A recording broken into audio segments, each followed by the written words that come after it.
Hello दोस्तों, स्वागत है आप लोगों का आज की इस वीडियो में। आज की इस वीडियो में हम कक्षा 12 इतिहास के सॉल्यूशन के बारे में जानने वाले हैं। आज की इस वीडियो में हम सॉल्यूशन जानने वाले हैं कक्षा 12 इतिहास त्रैमासिक परीक्षा का। ये बहुत ही इंपॉर्टेंट क्वेश्चन है, आप लोगों को इन्हें अच्छे से तैयार कर लेना है। तो हमारा पहला क्वेश्चन है, अलीगढ़ आंदोलन के प्रवर्तक कौन थे? तो इसका उत्तर हो जाएगा सर सैयद अहमद खां। इसके उत्तर हो जाएगा 6ठी शताब्दी ईसा पूर्व में मगध महाजनपद की राजधानी थी। तो मगध महाजनपद की राजधानी थी पाटलिपुत्र, पटना। फिर हमारा अगला क्वेश्चन है, फॉरवर्ड ब्लॉक की स्थापना किसने की थी? तो इसकी स्थापना की थी सुभाष चंद्र बोस जी ने। तो आप लोगों को इसे तैयार कर लेना है। फिर है हमारा 1919 ईस्वी में महाभारत का समालोचनात्मक संस्करण तैयार करने की महत्वाकांक्षी परियोजना किसने थी? तो ये थी BS सुकथाकर की। फिर है हमारा, संस्कृत भाषा के महत्वपूर्ण ग्रंथों का अनुवाद करने वाले विद्वान थे? तो इसका उत्तर हमें नहीं मिला है, आप लोग इसे कमेंट में इसका उत्तर दे सकते हैं। फिर है हमारा सात सम्राट अशोक के अधिकतर अभिलेख किस लिपि में उत्कीर्ण है? तो ये हुए हैं ब्राह्मी लिपि में। कांग्रेस का विभाजन कब हुआ था? तो कांग्रेस का विभाजन सूरत अधिवेशन में हुआ था। फिर है हमारा, दीपवंश और महावंश नामक ग्रंथ का संबंध किस धर्म से है? आप लोग इसका उत्तर कमेंट में दीजिएगा। शुंग वंश का संस्थापक कौन था? तो इसका संस्थापक था पुष्यमित्र शुंग। इसका संस्थापक पुष्यमित्र शुंग था, पुष्यमित्र शुंग था। फिर है हमारा, देवानप्रिय और नामक उपाधि किसके द्वारा धारण की गई थी? तो ये अशोक के द्वारा धारण की गई थी। इसका उत्तर हो जाएगा अशोक। पृथ्वी पर सर्वप्रथम किन जीवों का विकास हुआ? तो इसमें हो जाएगा साइनोबैक्टीरिया नामक शैवाल, साइनोबैक्टीरिया नामक शैवाल का। फिर हमारा अगला क्वेश्चन है, सिंधु सभ्यता के समय कौन सा शहर लोथल और सुतकोथ था? लोथल और सुतकोथ का शहर हमारा बंदरगाह था। महाभारत की रचना किसने की थी? महाभारत की रचना वेद व्यास ने की थी। आप लोग सभी लोग जानते हैं महाभारत की रचना वेद व्यास ने की थी। फिर हमारा, कैलाशनाथ मंदिर महाराष्ट्र में कहाँ स्थित है? तो महाराष्ट्र के नासिक में स्थित है। कैलाशनाथ मंदिर महाराष्ट्र के नासिक में स्थित है।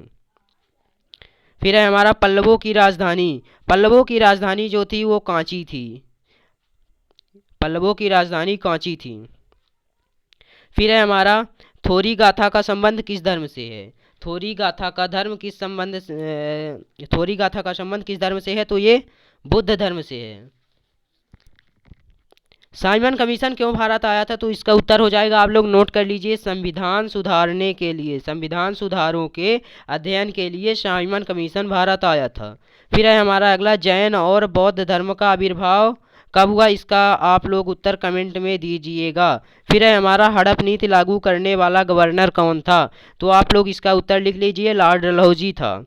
फिर है, प्लासी के युद्ध के समय बंगाल का नवाब कौन था? तो सिराजुद्दौला था बंगाल का नवाब प्लासी के युद्ध के समय, सिराजुद्दौला इसका उत्तर होगा। संस्कृत ग्रंथों में किस शब्द का प्रयोग परिवार के लिए होता है? तो संस्कृत ग्रंथों में कुल शब्द का प्रयोग, तो इसका उत्तर हो जाएगा कुल।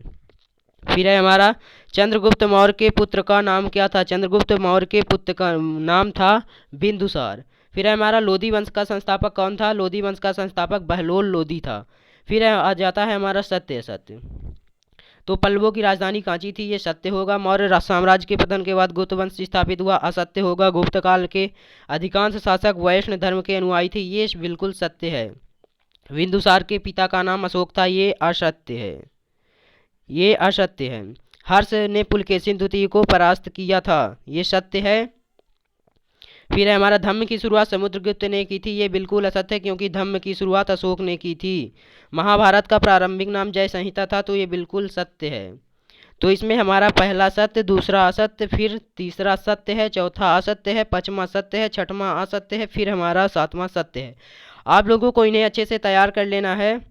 फिर आ जाते हैं हमारे वो वाले क्वेश्चन, बड़े वाले क्वेश्चनों के लिए आप लोग हमारे चैनल को सब्सक्राइब कर बेल आइकन को ऑन कर लीजिए। इसका सलूशन हम जल्दी ही डालने वाले हैं बड़े क्वेश्चनों का। तो जैसे ही हम वीडियो अपलोड करेंगे तो आपके पास नोटिफिकेशन पहुंच जाएगी, जिससे आप लोग इन्हें अच्छे से देखकर याद कर सकेंगे।